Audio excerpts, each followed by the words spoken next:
Hello and welcome to another tutorial video. We're going to be discussing unlevered free cash flow here and going through this explanation again, even though you may have seen this or seen explanations of this concept in other sources, including in this channel. Now, to start with, I want to mention that we did have a video on this exact same topic before. In fact, it was one of the first ones in this channel. But some of the explanations in it were a little bit off, and the Excel setup and model that we demonstrated there were inconsistent with some of our newer material. So this is version 2.0 of that same explanation and tutorial. It's a better, simpler explanation of what unlevered free cash flow is and why it matters. We're going to go over that explanation, and then I'll show you a few examples of how you might calculate unlevered free cash flow for real companies, including a manufacturing company and a technology company, and then we'll answer some common questions that we've received at the end. Let's go into the explanation first and go to step one of a DCF analysis. Now, in a discounted cash flow analysis, you always split up the projections into the explicit forecast period in part one and then the terminal period in part two. The difference is that in the explicit forecast period, the company is still changing in terms of growth rates and potentially discount rates, but in the terminal period, it stabilizes. So you always start by projecting the company's cash flows over 5 to 10 years in that explicit forecast period. There are many different types of cash flow. You can have unlevered free cash flow, you can have levered free cash flow, or you can have just free cash flow by itself, and all of these mean somewhat different things. But in a standard DCF, you almost always want to use unlevered free cash flow because it does not depend on the company's capital structure. It is faster and easier to set it up like this, and it tends to get you the best, most consistent results. So this is why unlevered free cash flow is important for all valuation and all DCF analyses for companies. Now, in terms of what is in unlevered free cash flow, it should only reflect items that are related to or available to all the investor groups in the company. You can think of it as free cash flow to all investors under that definition. And every item in it should be recurring for the company's core business operations. So these are the main two criteria that everything that goes into unlevered free cash flow must satisfy. Unlevered free cash flow corresponds to enterprise value, which represents the value of the company's core business assets to all the investors in the company. And as a result, you ignore many items, in fact, most items on the financial statements when you calculate unlevered free cash flow and project it for a company. So in practice, what this means is that unlevered free cash flow should consist of the following items: revenue, cost of goods sold or cost of services, and the company's operating expenses.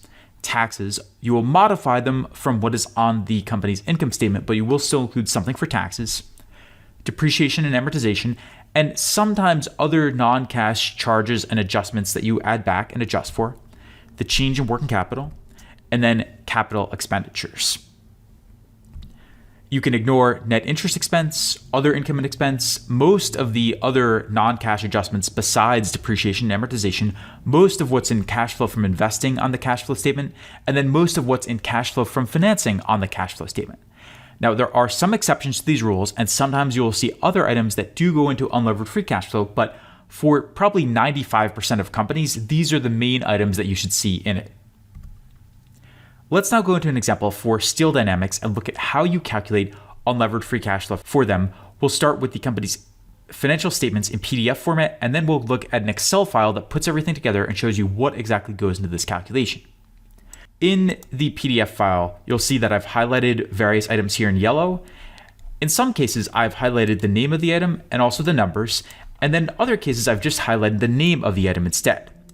The method to the madness here is that if there is a yellow highlight over the name and numbers, then we are going to use that item as is. On the other hand, if there is just a yellow highlight over the name but not the numbers, we will use that item, but we will modify it. So we're not going to use the numbers that are exactly stated on the financial statements. Instead, we're going to come up with our own version or otherwise modify or tweak those numbers. To start with, on the income statement for Steel Dynamics, here are some items that we are not going to include: the asset impairment charge, the net interest expense, and the other income and expense for various reasons. With the asset impairment charge, if you take a look at it, you'll see that it is not highlighted in yellow at all, and that's because it's clearly a non-recurring item. Yes, they've had it in the past 2 years in these statements, but in the third historical year here, they barely had anything at all, and impairment charges are almost always non-recurring, so we pretty much always exclude them. Now, everything else here, net sales, in other words, revenue, cost of goods sold, and then the operating expenses, we are going to include all of these. Amortization is a recurring item. It's part of that depreciation and amortization add back. So we will include all of these items and we'll include them with the numbers as stated in the filing. Now, moving down, the reason why we exclude interest expense is that this only relates to the debt investors, the lenders in the company. This is the amount of money that goes to them. It's not available to all the investors, so therefore we exclude it. Other income and expense relates to non-core business activities. Since these are not recurring for the company's core business operations of manufacturing and selling steel here, we are going to exclude these. And then finally, the income tax benefit here, you'll notice that the name is highlighted in yellow, but I have not highlighted the numbers in yellow here. And the reason for that is very simple, which is that we will include it, but we need to adjust it because we need to ignore the impact of net interest, other income, impairments, and other items. We can't assume tax savings from items if those items don't exist. So that's the income statement and some of the items that we're going to include for Steel Dynamics here. Let's now go to the cash flow statement and take a look at what's happening here on the next page. So starting at the top, you'll see that I've highlighted net income in yellow.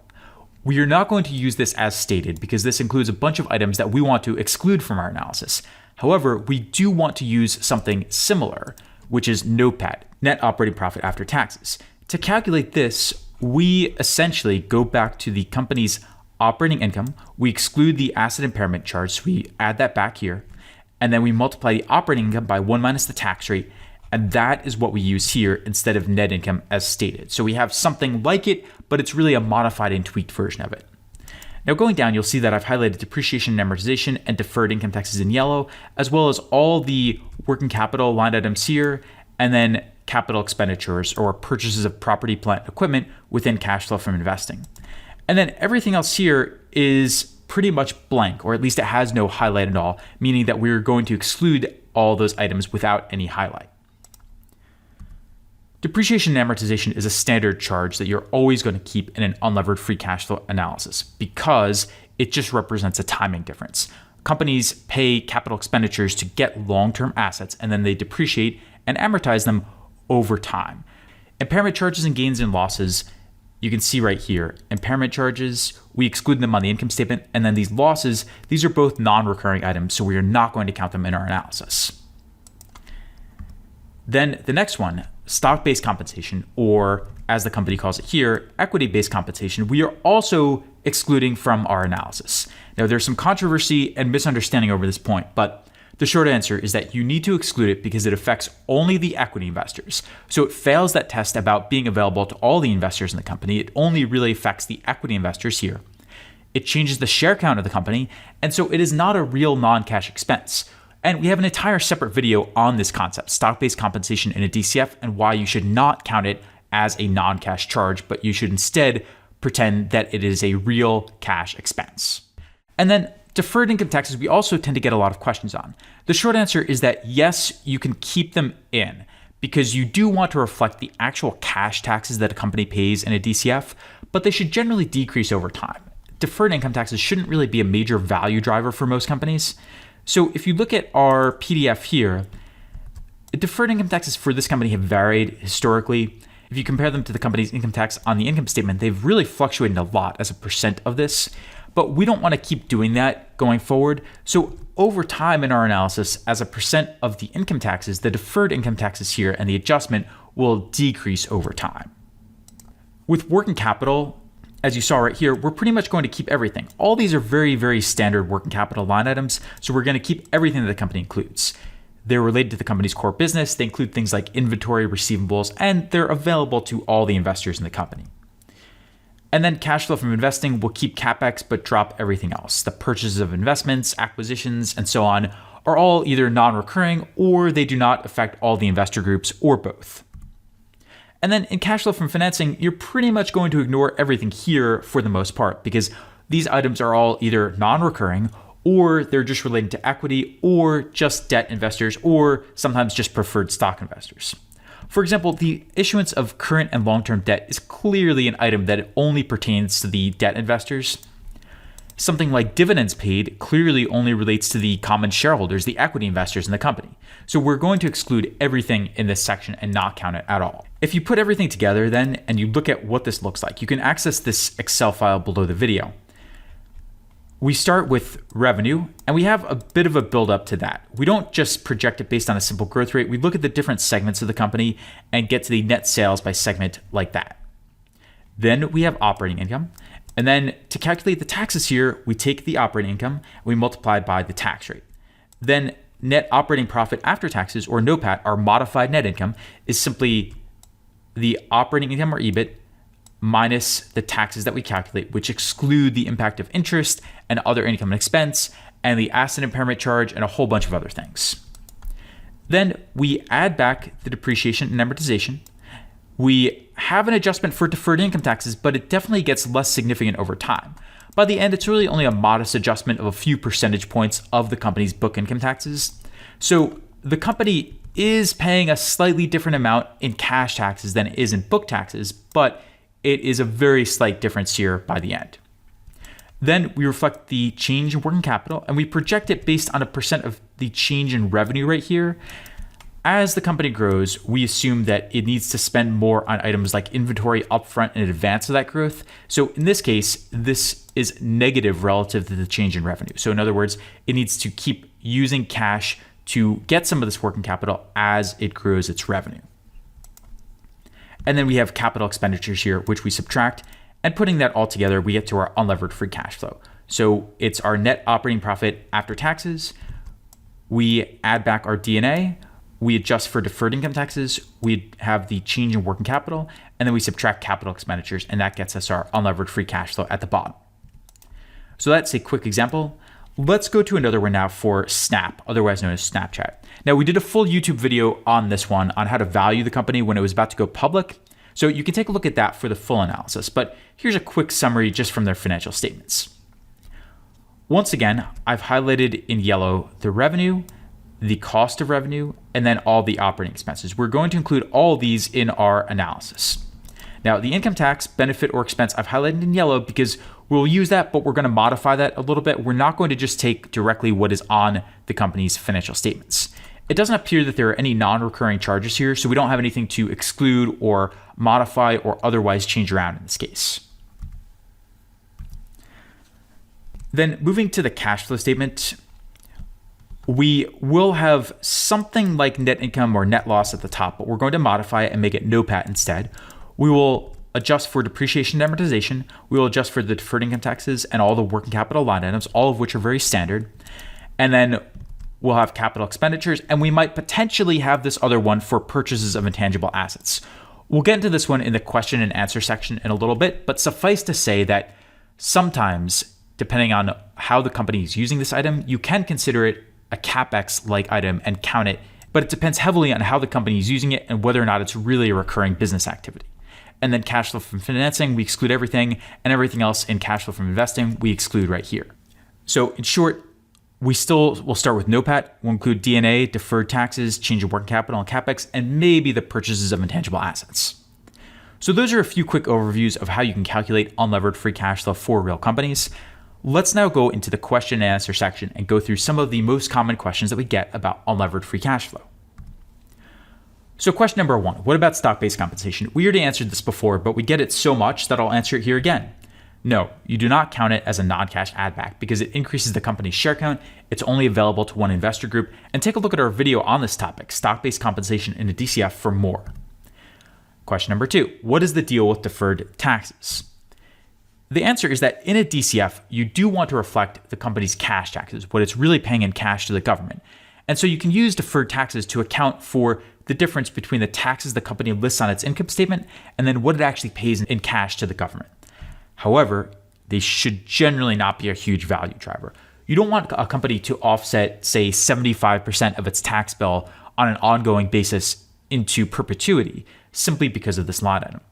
Oftentimes, these items are created because of one-time items or unusual activities or other non-recurring activities in past periods. So you can have something for them, but usually you want them to decline as a percent of income taxes over the long term.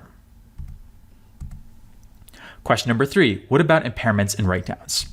Nope, these are non-recurring items, so you do not count them in projections. We also recommend removing them from the historical numbers when you calculate things like the operating margin and the effective tax rate, for example, just to make it a little bit easier to come up with consistent numbers for your projections. Question number 4, what about an add back for non-cash interest, otherwise known as PIK or paid-in-kind interest? Nope, you should completely exclude all forms of interest, and you can't add back a component of interest when interest itself doesn't exist at all. And then question number 5, what about the purchases of intangible assets? This one is a maybe, because if they're truly recurring and you also count the amortization from them, then yes, potentially you can keep these in, but it depends heavily on the company and the industry. It's easier to justify for a technology or a biotech company, but it's much harder to justify this type of item for, say, a manufacturing company or a retail company. Question number 6, what goes in the change in working capital? The company is doing something that doesn't match the official definition of working capital or the change in working capital. The answer here is that you should use the company's version on the cash flow statement. If the company thinks that a particular item is operational in nature and is therefore in working capital, then you can assume that it is. There are some small exceptions here, such as for deferred tax assets and deferred tax liabilities. We think it's better to skip those and just to reflect this book versus cash tax difference in the deferred tax line item. So we don't necessarily think that these should be a part of working capital, but if the company is doing it and you have to come up with a quick analysis, then the safest bet is to simply follow what they've done in their statements so you don't get any questions about it and so you don't get challenged on your assumptions. Question number 7, what if the company is highly acquisitive? The answer is that you can include cash outflows for the acquisitions and the additional revenue and expenses from them in future years. So if you want, you can actually project these items and have a cash outflow for each acquisition and then additional revenue and expenses coming from that acquisition in the future. But eventually these should probably go to zero and the company's free cash flow should normalize.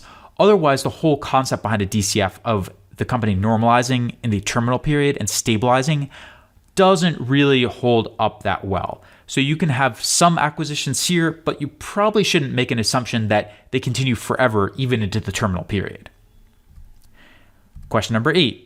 Some people define unlevered free cash flow by taking NOPAT and then adding all the non-cash adjustments shown on the cash flow statement instead of just depreciation and amortization and deferred taxes. Why?